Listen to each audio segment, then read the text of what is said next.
പിതാവിൻ്റെയും പുത്രൻ്റെയും ജീവനുള്ള പരിശുദ്ധരുഹായുടെയും തിരുനാമത്തിൽ ആമേൻ. അവൻ കണ്ണുകൾ ഉയർത്തി നോക്കിയപ്പോൾ ധനികർ ദേവാലയ ഭണ്ഡാരത്തിൽ നേർച്ചയിടുന്നത് കണ്ടു. ദരിദ്രയായ ഒരു വിധവ 2 ചെമ്പുതൊട്ടുകൾ ഇടുന്നതും അവൻ കണ്ടു. അവൻ പറഞ്ഞു, ദരിദ്രയായ ഈ വിധവ മറ്റെല്ലാവരെയുംകാൾ കൂടുതലായി നിക്ഷേപിച്ചിരിക്കുന്നു എന്ന് സത്യമായി ഞാൻ നിങ്ങളോട് പറയുന്നു. എന്തെന്നാൽ അവരെല്ലാവരും തങ്ങളുടെ സമൃദ്ധിയിൽ നിന്ന് സംഭാവന ചെയ്തു. ഇവളാകട്ടെ തൻ്റെ ദാരിദ്ര്യത്തിൽ നിന്ന് ഉപജീവനത്തിനുള്ള വക മുഴുവനും നിക്ഷേപിച്ചിരിക്കുന്നു. ത്രിയേക ദൈവത്തിൻ്റെ അതിപരിശുദ്ധ നാമം മഹത്വപ്പെടുമാറാകട്ടെ. ക്രിസ്തുയേശുവിൽ ഏറ്റവും സ്നേഹിക്കപ്പെടുന്നവരെ, വിശുദ്ധ ലൂക്കോസ് എഴുതിയ സുവിശേഷം 21-ാം അധ്യായം 1 മുതൽ 4 വരെയുള്ള വാക്യങ്ങളാണ് നമ്മൾ വായിച്ചു കേട്ടത്. നമ്മൾ കഴിഞ്ഞ ദിവസം കണ്ടതുപോലെ സമാന്തര സുവിശേഷങ്ങളിൽ യേശുവിൻ്റെ പരസ്യജീവിതം 3 ഘട്ടങ്ങളിലൂടെ പുരോഗമിക്കുമ്പോൾ അതിൻ്റെ അവസാന ഘട്ടമായ ഗലീലയിലെ ജെറുസലേമിലെ പ്രവർത്തനത്തിൽ ജെറുസലേം ദേവാലയത്തിൽ വെച്ച് നടത്തുന്ന പ്രബോധനങ്ങളുടെ ഏറ്റവും അവസാന ഭാഗമാണ് വിധവയുടെ ഈ കാണിക്കയെക്കുറിച്ച് യേശുതമ്പുരാൻ സംസാരിക്കുക. ഇവിടെ പ്രധാനമായിട്ടും ധനികരുടെ ധാരാളിത്തവും വിധവയുടെ ഇല്ലായ്മയും തമ്മിലാണ് തമ്പുരാൻ താരതമ്യം ചെയ്യുക. എന്തുകൊണ്ടാണ് ധനികരുടെ ധാരാളിത്തവും ഈ വിധവയുടെ ഇല്ലായ്മയും തമ്പുരാൻ എടുത്തു കാണിക്കുന്നത്? അതിന് പ്രധാനമായും ഒരു കാരണമുണ്ട്.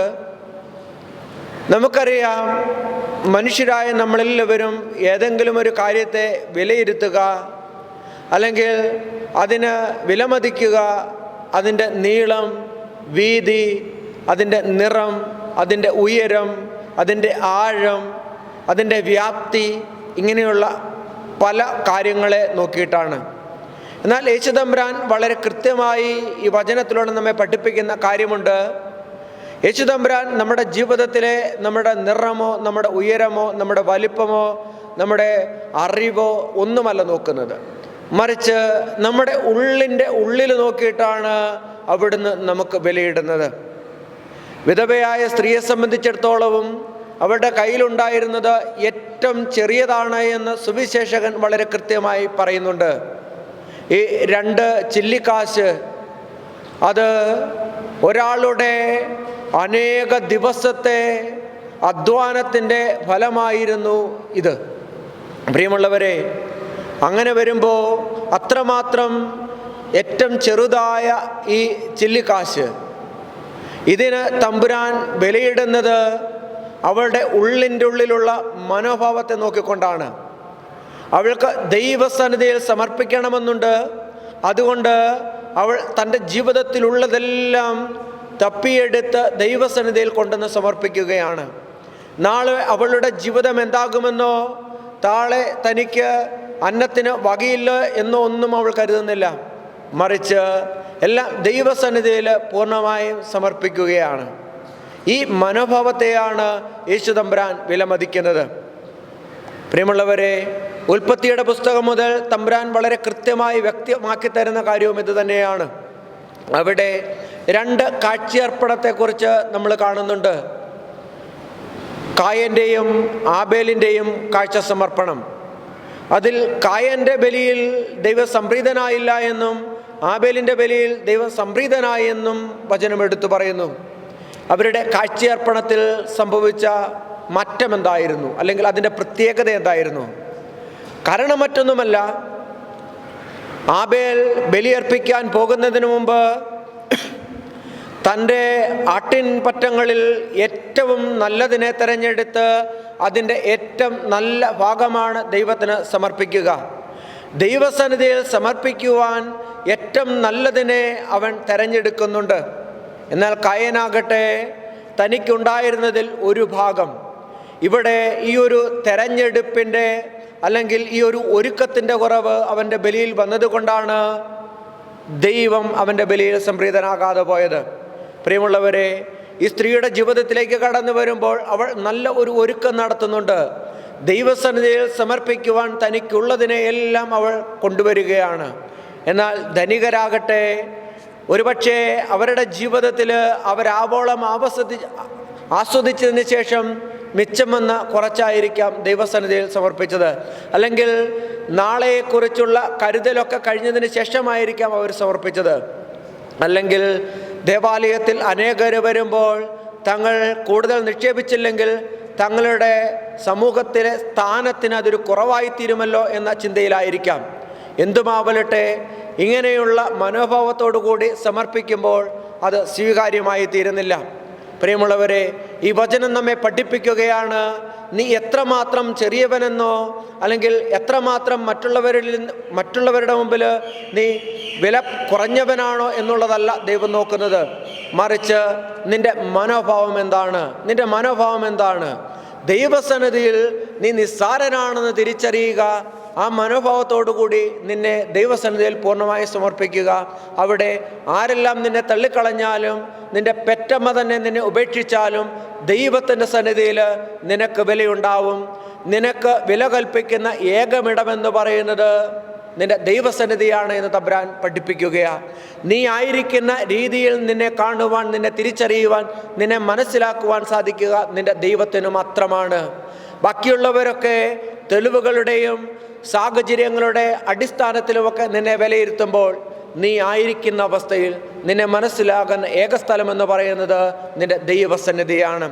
പ്രിയമുള്ളവരെ, പുറപ്പാടിൻ്റെ പുസ്തകം 4-ാം അധ്യായത്തിലേക്ക് നമ്മൾ കടന്നു ചെല്ലുമ്പോൾ താൻ വിക്കനാണ്, താൻ കൊലപാതകിയാണ്, തനിക്ക് വാക്ചാതുര്യമില്ല എന്നൊക്കെ പറയുന്ന മോശയെ നമ്മൾ കാണുന്നുണ്ട്.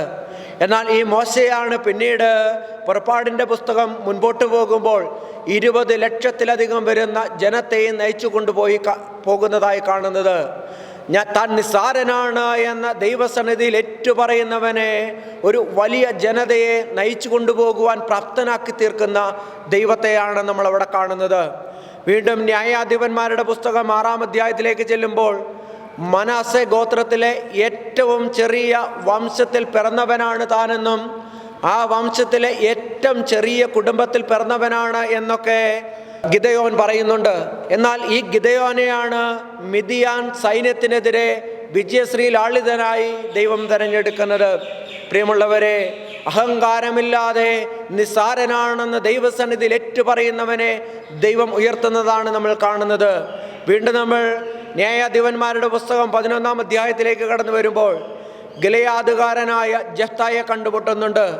ഗിലെയാദുകാരെല്ലാവരും കൂടി അവൻ വേശ്യാപുത്രനാണെന്ന് പറഞ്ഞുകൊണ്ട് അവനെ കളിയാക്കുകയും ഗിലെയാദ് ദേശത്തു നിന്ന് തന്നെ അവനെ ഓടിക്കുകയും ചെയ്യുന്നുണ്ട്.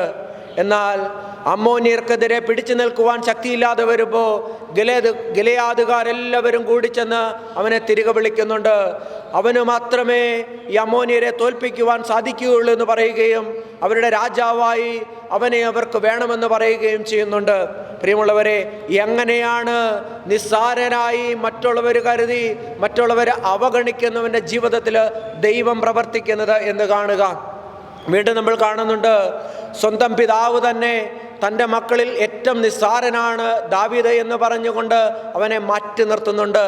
എന്നാൽ സ്വന്തം പിതാവ് തന്നെ മാറ്റി നിർത്തുന്നവനെയാണ് ഒരു ജനത്തിൻ്റെ രാജാവായി ദൈവം അഭിഷേകം ചെയ്യുക. താൻ കേവലം ബാലനാണ് എന്ന് പറഞ്ഞുകൊണ്ട് ദൈവസന്നിധിയിൽ മാറിപ്പോകുന്ന ജെറമിയ പ്രവാചകനെ ഏറ്റവും വലിയ പ്രവാചകനായി അവിടുന്ന് തീർക്കുന്നുണ്ട്. പ്രിയമുള്ളവരെ, നമ്മുടെ ജീവിതത്തിലും ഇതുപോലെ തന്നെയാണ്. നീ നിസ്സാരനാണെന്ന് നീ കരുതുന്നുണ്ടെങ്കിൽ, നിന്റെ ജീവിതത്തിൽ കഴിവുകളില്ല എന്ന് നീ കരുതുന്നുണ്ടെങ്കിൽ, നിന്നെ വിലകെട്ടവനായി മറ്റുള്ളവരെ മുദ്രയിടുന്നുണ്ടെങ്കിൽ നീ ഭാരപ്പെടേണ്ട കാര്യമില്ല. കാരണം വിധവയുടെ കയ്യിലെ 2 ചെമ്പുതൊട്ടുകൾക്ക് ഏറ്റവും മൂല്യം കൽപ്പിച്ചവനായ ദൈവം നിന്റെ ചാരയുണ്ടെങ്കിൽ അവിടുന്ന് നിന്നെ ഏറ്റവും പ്രിയപ്പെട്ടവനായി, നിന്നെ ഏറ്റവും വലിയവനായി തീർക്കുമെന്നുള്ള കാര്യത്തിൽ യാതൊരു സംശയവുമില്ല. പ്രിയമുള്ളവരെ, വെറും പച്ചവെള്ളത്തെയാണ് കാനായിൽ വെച്ച് അവിടുന്ന് മേൽത്തരം വീഞ്ഞാക്കി മാറ്റിയത്. അത്രയും നാളും ശിക്ഷയുടെ അടയാളമായിരുന്ന കുരിശാണ് തമ്പുരാനൊന്ന് ചാരിയപ്പോൾ രക്ഷയുടെ അടയാളമായി മാറിയത്. കാലിത്തൊഴുത്ത് കാലികൾക്ക് വേണ്ടി മാത്രമുള്ളതായിരുന്നുവെങ്കിൽ തമ്പുരാൻ മാറിയപ്പോൾ അത് എല്ലാവരാലും ബഹുമാനിക്കപ്പെടുന്ന ഒന്നായി തീർന്നുവെന്ന് തിരിച്ചറിയുക. പത്രോസിൻ്റെ മീൻമാത്രം കയറിയിരുന്ന വഞ്ചി അത് തമ്പുരാൻ കയറിയപ്പോൾ അത് സുവിശേഷ പ്രഘോഷണത്തിൻ്റെ ആദ്യ പന്താവായി തീർന്നുവെന്ന് തിരിച്ചറിയുക. ഇതുപോലെ തന്നെയാണ് നിന്റെ ജീവിതത്തോട് ചേർന്ന് തമ്പുരാനുണ്ടെങ്കിൽ സംഭവിക്കുക. ആ വിധവയായ സ്ത്രീ സമർപ്പിച്ച 2 ചെമ്പുതൊട്ടുകൾക്ക് ചാരെ തമ്പുരാനുണ്ടായിരുന്നപ്പോൾ അവളുടെ സമർപ്പണത്തിന് വില ഏറ്റവും വലുതായിരുന്നു. അതുപോലെ നിന്നോട് ചേർന്ന് നിന്റെ ദൈവമുണ്ടെങ്കിൽ നിനക്ക് ആർക്കും നിന്നെ തള്ളിക്കളയുവാനാവില്ല, ആർക്കും നിന്നെ വില കുറച്ച് കാണുവാൻ സാധിക്കുകയില്ല. കാരണം ആരൊക്കെ തള്ളിക്കളഞ്ഞാലും ആരെല്ലാം ഉപേക്ഷിച്ചാലും നിന്നെ വിലയുള്ളവനായി കരുതുന്നവനായ ദൈവം നിന്റെ കൂടെയുണ്ട്. യുഗാന്ത്യത്തോളം നിന്നോട് കൂടെയുണ്ട് എന്ന് ഉറപ്പ് നൽകുന്ന ദൈവം നിന്റെ കൂടെയുണ്ട്. അതുകൊണ്ട് ഈ ദൈവത്തെ മുറുകെ പിടിച്ചുകൊണ്ട് മുൻപോട്ട് പോകുക. നീ വിലയുള്ളവനായി തീരുക. പിതാവിൻ്റെയും പുത്രൻ്റെ ജീവനുള്ള പരിശുദ്ധ തിരുനാമത്തിൽ ആമേൻ.